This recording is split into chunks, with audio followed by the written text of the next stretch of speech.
Municipal ఎన్నికల polling నేపథ్యంలో ఆదిలాబాద్లోని ప్రభుత్వ ఆర్ట్స్ అండ్ కామర్స్ డిగ్రీ కళాశాలలో గురువారం మాక్ పోలింగ్ నిర్వహించారు. విద్యార్థులకు ప్రజాస్వామ్య వ్యవస్థ, ఎన్నికల విధానం, ఓటు విలువ గురించి ప్రయోగాత్మకంగా అవగాహన కల్పించారు. విద్యార్థుల ఆధార్ కార్డు ఆధారంగా గుర్తింపు నిర్ధారణ అనంతరం ఓటు హక్కును వినియోగించుకున్నారు.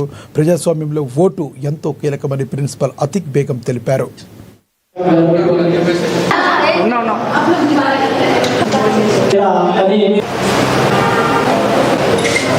System and practically mock polling system helps the students to very much help to about the democracy. So future lo ippudu municipality commission elections vastundi ma college nunchi 1000 విద్యార్థులు దీనిలో ఓటింగ్ కొరకి రెడీ ఉన్నారు. కాబట్టి వీళ్ళకు practically ఇట్లా mock polling చేయాలా అని awareness ఇస్తున్నాం. అందరికీ దీని గురించి పోలింగ్ గురించి అవేర్నెస్ ఉండాలి. మా కాలేజ్లో పిల్లగాళ్ళు దీని గురించి అవేర్నెస్ ఇస్తున్నారు.